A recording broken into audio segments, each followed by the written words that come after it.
안녕하세요. 기독교사 승진쌤입니다. 우리 모두는 영상 매체가 아이들 발달에 좋지 않다는 것을 너무나도 잘 알고 있습니다. 그래서 오늘은 단순히 미디어가 나쁘다는 이야기를 반복하지 않으려고 합니다. 우리 부모님들이 가정 기독교 교육의 실천가시잖아요. 우리가 교육자로서 성경적 대안을 찾아보는 시간을 함께 가져보는 것이 이번 시간의 취지가 되겠습니다. 사실 기독교 학교 교육 현장에서도 미디어에 대한 입장이 학교마다 다른 것을 관찰할 수 있습니다. 생태적 가치를 내세우는 기독교 공동체에서는 미디어를 철저히 차단시키려고 노력하며 일부 학교에서는 게임, 유튜브, 웹툰 등을 제한하고 미디어를 활용해 공부하는 것은 허락하기도 합니다. 제한적 허락이죠. 또 다른 학교에서는 미디어를 전면에 내세워 적극적으로 가르치고 활용하여 세상을 변화시키는 것을 목적으로 삼기도 합니다. IT 기독학교에서 배우는 내용들을 사진으로 좀 보여드리겠습니다. 이렇게 쭉 보시니 어떠세요? 같은 기독교 진영에서도 미디어를 바라보고 활용하는 정도가 다르다는 것을 알 수 있죠. 그래서 우리가 미디어에 대한 기독교적 대안을 탐색하기 위해서는 실제 사례들을 살펴보기 이전에 먼저 미디어에 대한 기독교적 해석이 선행되어야 합니다. 기독교 세계관의 안경을 쓰고 사례들을 바라보아야 실천 뒤에 숨겨진 철학을 분별할 수 있고 우리가 나아가야 할 방향을 제대로 탐색할 수 있겠죠. 미디어의 본질은 의사소통이죠. 이 의사소통을 고전적인 기독교 세계관의 틀인 창조, 타락, 구속의 관점에서 살펴보겠습니다. 먼저 창조입니다. 태초에 인간이 부여받은 의사소통 능력은 큰 기쁨을 주는 선물이었습니다. 하나님께서는 사람들이 하나님과 소통하기 원하셨고 사람들이 서로 소통하기 원하셨죠. 우리 인간은 의사소통을 통해 하나님, 이웃, 나 자신, 그리고 창조세계와 조화롭게 살아갈 수 있습니다. 인간의 의사소통 능력에는 고유한 목적이 있고 영적인 중요성이 있다는 것이죠. 더 나아가 우리의 사명은 단순히 의사소통을 원활하게 하는 것에서 그치지 않습니다. 우리는 서로에게 그리고 하나님 나라의 상처받은 백성에게 하나님의 사랑과 평화, 연민과 정의를 실현시키기 위해 의사소통하는 것이죠. 즉 샬롬을 위해 의사소통하도록 우리를 부르신 것입니다. 하지만 이 샬롬을 위한 의사소통 능력은 죄로 인해 타락하고 말았습니다. 소통의 부재나 파괴적인 소통으로 인해 무너진 공동체의 숫자를 헤아릴 수 없을 정도입니다. 우리는 말 때문에 상처받고 말 때문에 싸우죠. 특히 요즘 세대의 사람들은 오늘의 주제인 미디어가 본질적으로 의사소통의 도구라는 인지 자체가 없습니다. 우리 크리스천들은 의사소통 능력을 선한 방식으로 발전시켜 나가야 하는 존재인데 오히려 무분별한 미디어 제작에 무비판적으로 참여하기도 하고 필터링 없이 흥미를 쫓아 미디어를 소비하기도 하죠. 창조 타락담 구속 부분은 좀 간단하게 살펴보겠습니다. 사실 의사소통을 제대로 분석하려면 바벨탑 이야기와 십자가 사역, 오순절 성령 강림 사건을 빼먹을 수 없는데요. 다음 기회에 영어교육 파트 강의에서 소개해드리도록 하겠습니다. 오늘은 예수님께서 우리와 의사소통하기 위해 사람의 몸을 입고 이 땅에 내려오신 성육신의 존재성도만 기억하고 넘어가려고 하고요. 지금부터는 이 예수님의 성육신을 본받아 실제적으로 우리가 이 타락의 문제를 어떻게 미디어 교육이라는 틀을 통해 구속해 나갈 것인지 함께 고민해보는 시간이 되었으면 좋겠습니다. In the world, but not of the world. 지금 이 땅에서 우리의 정체성을 가장 잘 표현해주고 있는 본문인 것 같습니다. 세상에 살아가나 세상에 속하지 않은 존재라는 뜻이죠. 이 애매한 존재는 어떤 존재일까요? 이 아슬아슬한 줄타기 속에서 우리는 그리스도인으로서 미디어를 어떻게 가르쳐야 하는지 방향을 설정해야 합니다. 사실 줄타기는 무섭습니다. 계속해서 균형을 유지해야 하고 언제 실수할지 몰라 긴장을 놓치면 안 됩니다. 반면에 굳이 줄타기를 하지 않으면 너무 편합니다. 땅에서 걸어다니거나 비행기를 타면 되잖아요. 우리는 이처럼 양극단을 선택하고 싶은 욕망에 늘 사로잡히게 됩니다. 남들이 하듯이 똑같이 스마트폰 사주고 유튜브 보고 게임도 하고 실컷 카카오톡도 하게 해주고 싶은 극단 또는 아예 스마트폰을 쓰지 않는 반대 극단의 환경에서 자녀를 키우고 싶어 하죠. 하지만 늘 그렇듯이 우리가 가야 하는 좁은 길은 극단에 있지 아니하고 그 중간 어딘가에 위치하는 것 같습니다. 우리 학부모님들은 스마트폰 없이 살 수 있으신가요? 저도 사실 스마트폰 중독이 심한 것 같아서 자주 쓰는 앱을 잠금도 해보고 삭제도 해보고 별짓을 다 해봤는데 안 되더라고요. 그래서 스마트폰을 쓰지 않고 아예 피처폰을 쓰려고 마음을 먹었는데요. 결국 실패하게 됐습니다. 막상 실행에 옮기려다 보니 업무용 카톡방이 너무 많았거든요. 근무하는 학교도 그렇고 원가정 카톡방, 교회 소그룹, 선교단체 카톡방 등등 참 카톡을 활용한 업무가 많았습니다. 그리고 카톡으로 받은 선물들도 선물함에 쌓여 있었고요. 이제는 정말 카카오톡 없이 살아갈 수가 없는 세상이 된 것이죠. 실제로 제가 전에 근무하던 학교에 카카오톡을 쓰지 않으시는 선생님이 한 분 계셨는데요. 항상 단톡방에 공지를 올리고 나서 그 선생님에게 따로 문자 메시지로 공지를 한 번 더 해야 했어요. 밥 시키려고 메뉴를 골라도 그 선생님한테 따로 문자로 메뉴를 보내주고 뭐 먹을지 물어보고 너무 귀찮더라고요. 이제는 카톡 없이 살 수 없는 시대가 된 것입니다. 아이들이라고 다를까요? 이 세상에 살아가는 이상 미디어와 차단되어 살아갈 수는 없습니다.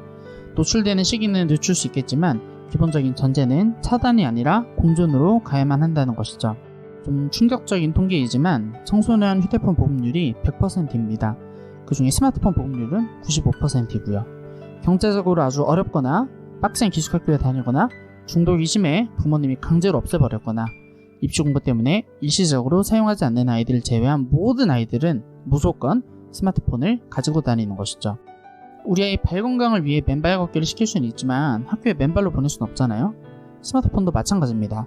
가정에서 절제를 시킬 수는 있지만 아예 사주지 않는 것은 애초에 불가능한 선택지라는 것입니다. 무조건 사줘야 합니다.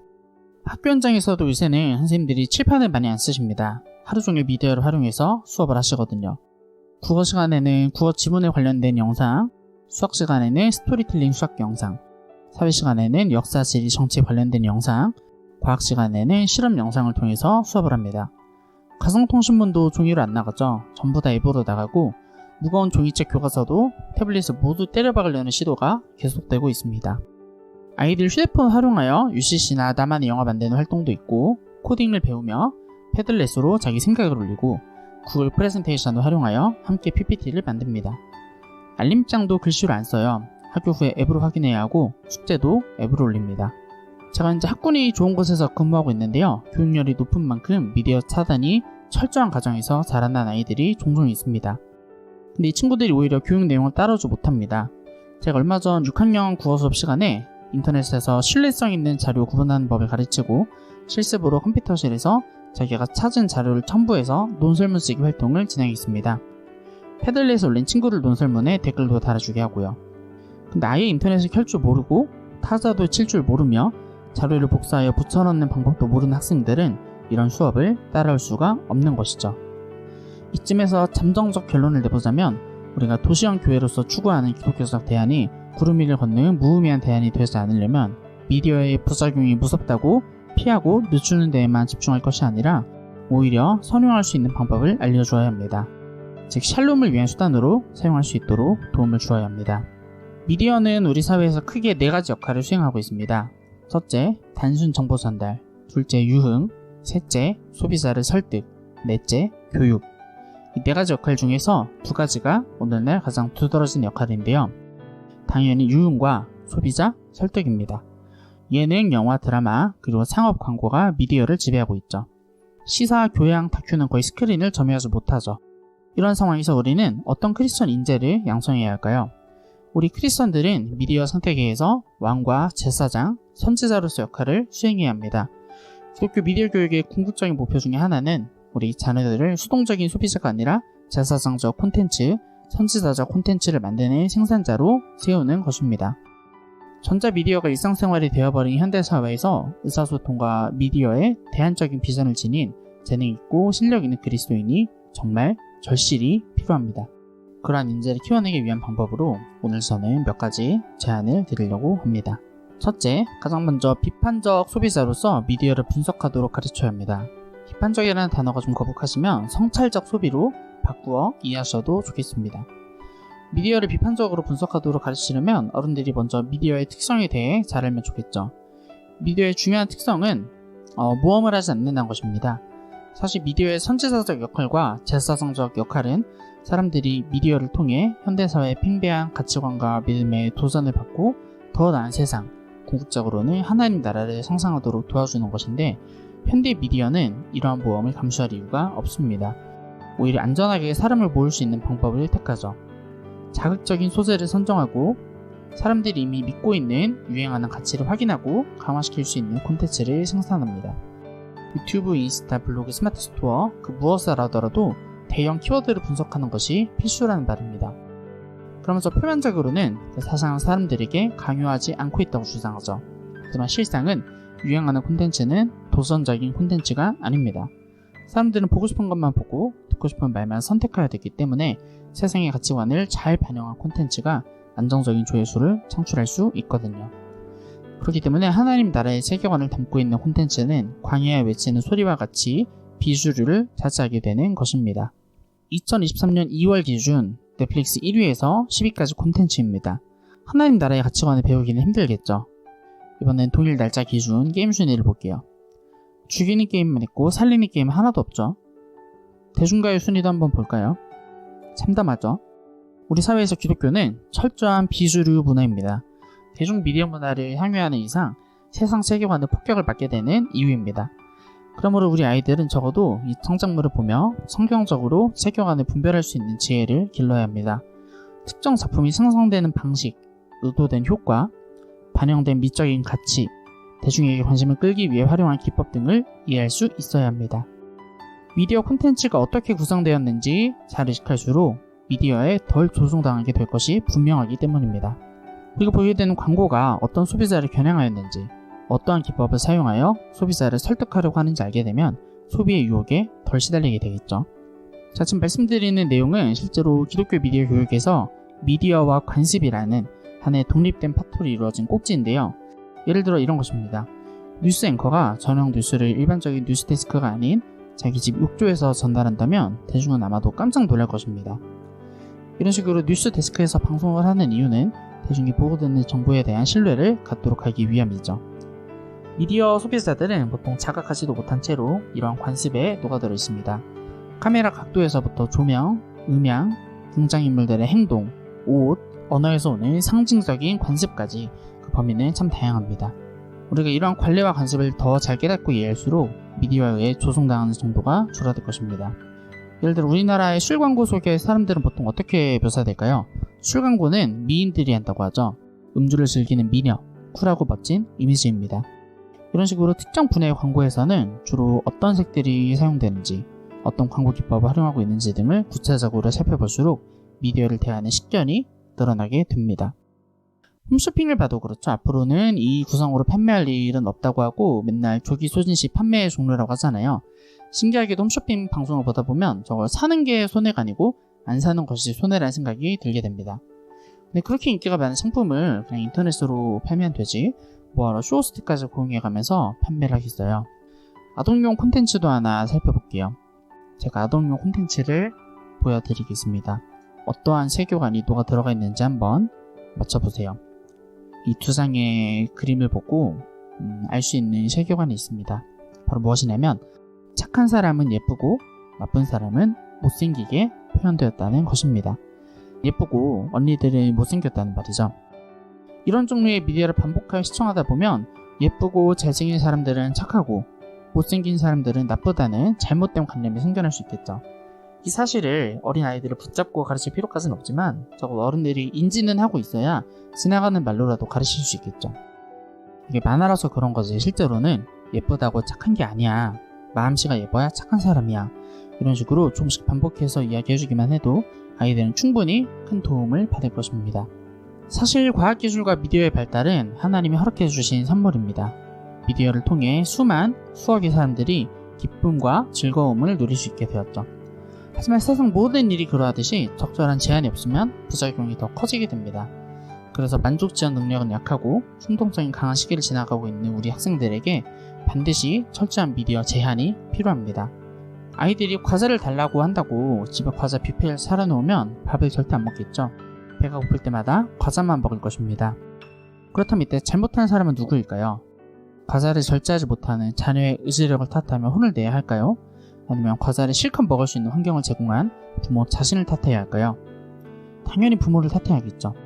근데 세상에 온갖 재미있는 것들이 가득 들어있는 스마트폰을 손에 쥐어주고 적당히 사용하라고만 잔소리를 하면 안 될 것 같아요. 과자를 못 먹게 혼낼 게 아니고 과자 뷔페를 치워줘야 하듯이 미디어를 절제할 수 있는 환경을 마련해주는 것이 부모로서의 책임이겠죠. 하지만 무작정 못하게 하는 것은 효과적인 방법이 아닙니다. 적절한 대안을 제시해줘야죠. 패밀리 링크라고 아이들 스마트폰을 부모님이 제어하는 앱이 있는데 아이들이 어떻게든 이 앱을 뚫어보려고 안간힘을 씁니다. 아주 전쟁터입니다. 부모님을 자유를 침해하는 존재로 인식하고 있어요. 이처럼 단순하게 못하게 하는 것에만 초점을 맞추게 되면 갈등이 더 심각해질 뿐입니다. 휴대폰을 압수해봤자 공기계를 사서 숨겨놓고 게임을 하거든요.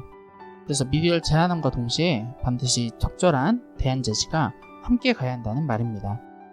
대안을 제시할 때 중요한 것은 미디어가 채워주지 못하는 부분을 공략해야 한다는 것입니다. 사실 미디어의 범람은 많은 사람들에게 관계적 빈곤을 초래했습니다.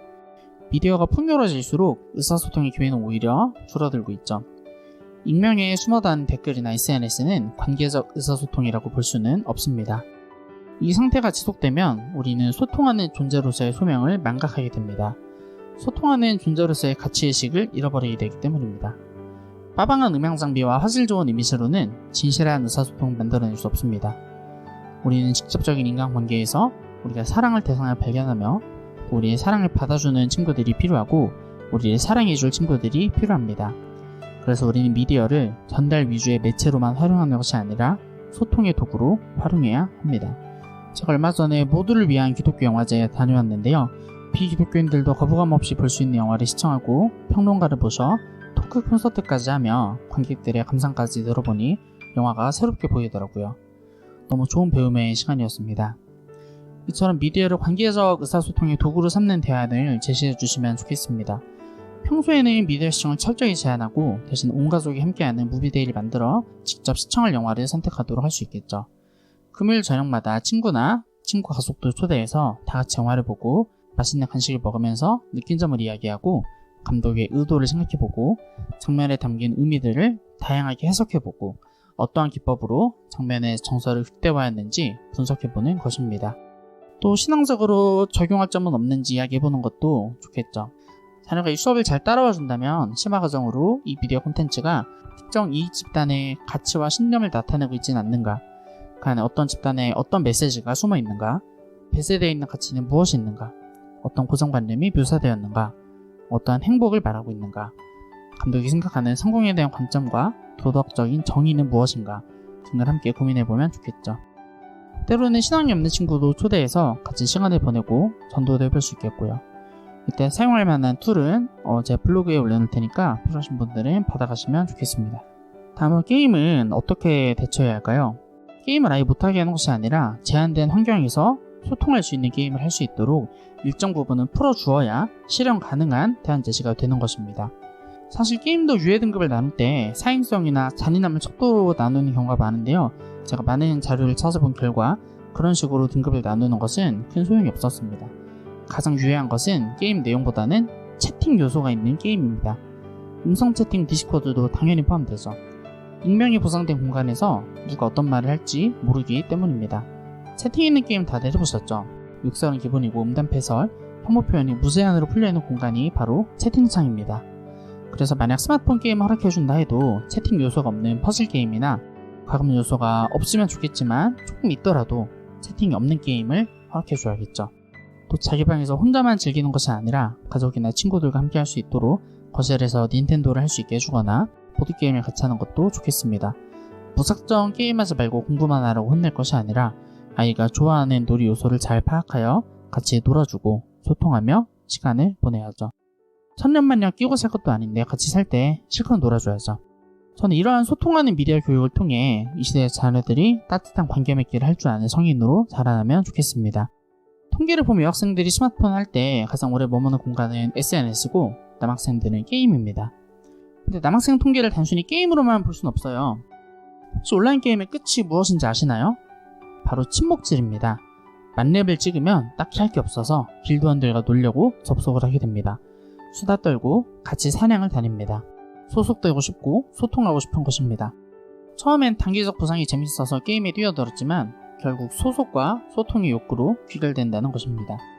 어떤 사람들은 집에서 게임하면 되지 왜 돈 주고 게임하러 PC방 가냐고 하는데 PC방 혼자 게임하려고 간다기보다는 친구들하고 놀려고 가는 거죠.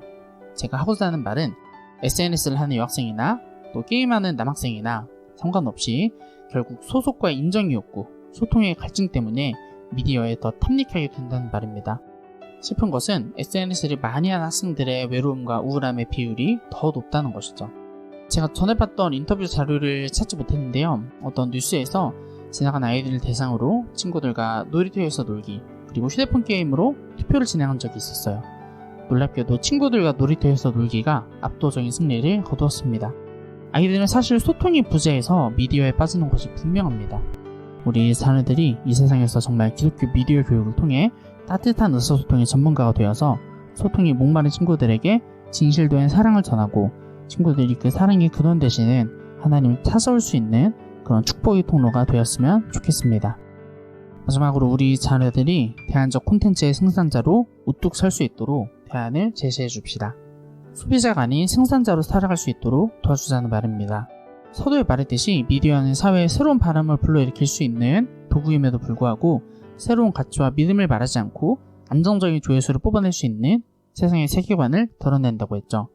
이미 팽배해 있는 가치관을 강화시킨다는 말입니다. 우리 크리스천들은 다양한 방식으로 이러한 주류 미디어의 반기를 든 콘텐츠를 생산해야 합니다.